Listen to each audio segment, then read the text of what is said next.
Be chi'n feddwl o'n ngardd hyfryd i? Dyma'n hoff le yn y byd. Mae'n rhaid bod bysydd gwyrdd gennych chi. Felly, mas yma, lle'n bosibl, byddwn nhw'n gwneud ein gorau i'w wneud yn wastad, yn ddiogel, yn ddymunol ac yn hawdd gofalu amdano. Byddem hefyd yn ceisio darparu pafin eich giat, rhywle i sychu dillad a storfa. Dwi'n lwcus iawn i gael gardd fy hun. Be sy'n digwydd os nad oes un dych chi? Byddwn yn annog pobl i ddefnyddio mannau gwyrdd lleol sy'n bodoli eisoes. Lle bo modd, byddwn yn cynnig mannau gyda minciau a lle cymunedol i blannu a thyfu planhigion ar ein stadau. Gofod gwych i bawb gael mwynhau'r awyr iach a mynd am dro.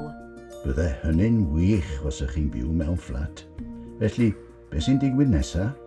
Wel, pan fyddwn wedi gorffen eich arolwg ac wedi penderfynu ar raglen o waith, byddwn yn rhoi gwybod i chi pa welliannau sydd wedi cynllunio mwyn eich cartref a'ch gardd gyrraedd y safon, a phryd rydyn ni'n debygol o ddechrau. Byddwn yn gweithio gyda chi ar hyn ac yn ceisio tarfu arnoch cyn lleied a phosibl. Gwych.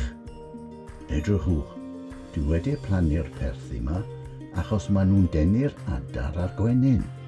Maen nhw'n edrych yn hyfryd pan maen nhw yn ei blodau. Mae hynny'n wych. Rydych chi'n gwneud eich rhan dros y blaned ac yn helpu gyda bioamrywiaeth hefyd. Haia dau, beth ych chi'n neud? Helo! Mae syfeir yn edrych a fy ni ar ardd i weld pa welliannau sydd angen ei wneud.